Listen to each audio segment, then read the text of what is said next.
Everybody on the stump? Yeah. Okay. Here we go. I am somebody. I am somebody. I may be poor. But I am somebody. I may be young. But I am somebody. I may be on welfare. But I am somebody. I may be small. But I am somebody. I may make a mistake. But I am somebody. My clothes are different. My face is different. My hair is different. But I am somebody. I am black, brown, white. I speak a different language. But I must be respected, protected, never rejected. I am God's child. I am somebody. Give yourself a big hand. Tonight, we come together bound by our faith in a mighty God with genuine respect and love for our country and inheriting the legacy of a great party. The Democratic Party, which is the best hope for redirecting our nation on a more humane, just, and peaceful course. This is not a perfect party. We are not a perfect people. Yet we are called to a perfect mission. Our mission: to feed the hungry, to clothe the naked, to house the homeless, to teach the illiterate, to provide jobs for the jobless, and to choose the human race over the nuclear race. We are gathered here this week to nominate a candidate and adopt a platform which will expand, unify, direct, and inspire our party and the nation to fulfill this mission. My constituency is the desperate, the damned, the disinherited, the disrespected, and the despised. They are restless and seek relief. They have voted in record numbers. They have invested the faith, hope, and trust that they have in us. The Democratic Party must send them a signal that we care. I pledge my best not to let them down. There is the call of conscience, redemption, expansion, healing, and unity. Leadership must heed the call of conscience, redemption, expansion, healing, and unity, for they are the key to achieving our mission. Time is neutral and does not change things. With courage and initiative, leaders change things. No generation can choose the age or circumstance in which it is born, but through leadership, it can choose to make the age in which it is born an age of enlightenment, an age of jobs and peace and justice. Only leadership, that intangible combination of gifts, discipline, information, circumstance, courage, timing, will, and divine inspiration, can lead us out of the crisis in which we find ourselves. Leadership can mitigate the misery of our nation. Leadership can part the waters and lead our nation in the direction of the promised land. Leadership can lift the boats stuck at the bottom. I've had the rare opportunity to watch 7 men and then 2 pour out their souls, offer their service, and heal and heed the call of duty to direct the course of our nation. There is a proper season for everything. There is a time to sow and a time to reap. There's a time to compete and a time to cooperate. I ask for your vote on the first ballot as a vote for a new direction for this party and this nation. a vote of conviction, a vote of conscience.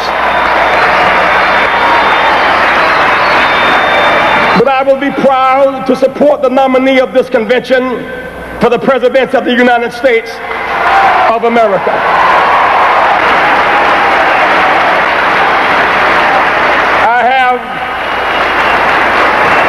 I have watched the leadership of our party develop and grow. My respect for both Mr. Mondale and Mr. Hart is great. I've watched them struggle with the crosswinds and crossfires of being public servants. And I believe they will both continue to try to serve us faithfully.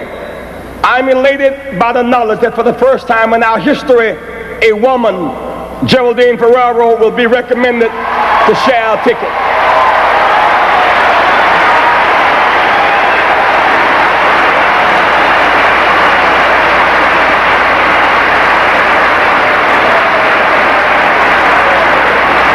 Throughout this campaign, I've tried to offer leadership to the Democratic Party and the nation. If in my high moments I have done some good, offered some service, shed some light, healed some wounds, rekindled some hope, or stirred some rungs of apathy and indifference, or in any way along the way helped somebody, then this campaign has not been in vain. For friends who loved and cared for me, and for a God who spared me, and for a family who understood, I'm eternally grateful.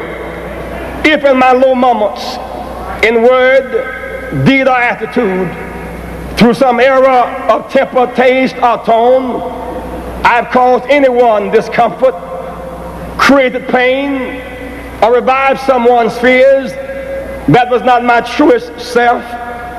If there were occasions when my grape turned into a raisin and my joy bell lost its resonance, please forgive me. Charge it to my head and not to my heart. Mr. Jackson, you don't understand my situation. You'll be on television. You don't understand. I see you with the big people. You don't understand my situation. I understand. You see me on TV, but you don't know the me that makes me me. They wonder why does Jesse run? Because they see me running for the White House. They don't see the house I'm running from. I have a story.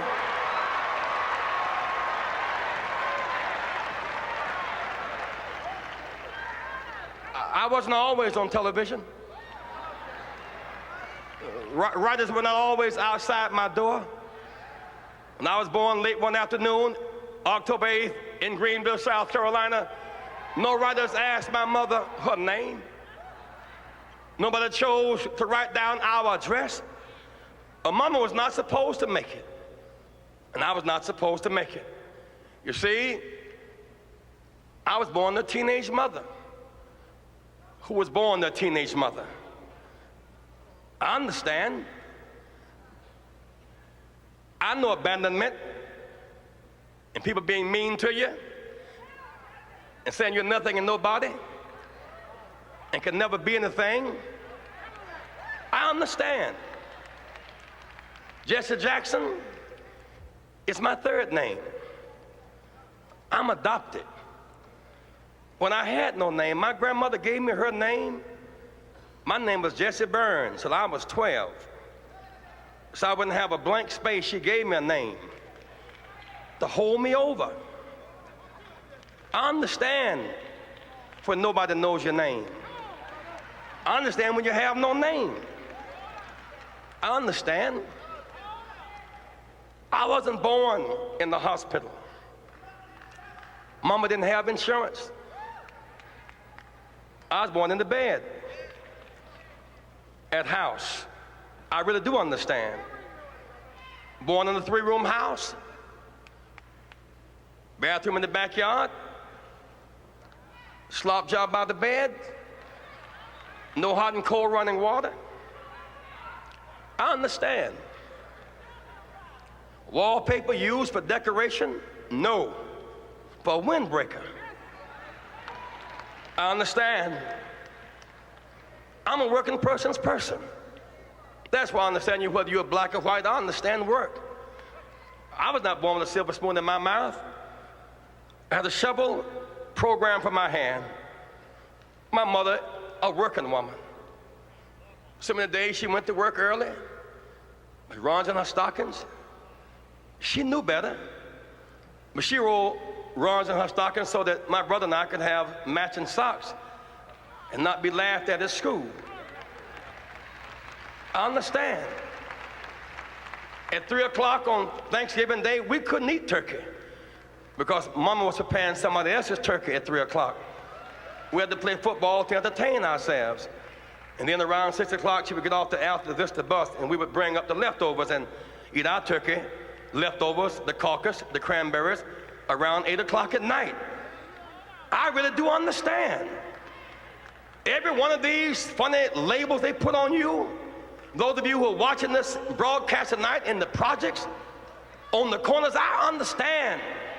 Call you outcast, low down, you can't make it, you're nothing, you're from nobody, subclass, underclass. When you see Jesse Jackson, when my name goes in nomination, your name goes in nomination. I was born in the slum, but the slum was not born in me. And it wasn't born in you, and you can make it. Wherever you are tonight, you can make it. Hold your head high. Stick your chest out. You can make it. It gets dark sometimes, but the morning comes. Don't you surrender. Suffering breeds character. Character breeds faith. In the end, faith will not disappoint. You must not surrender.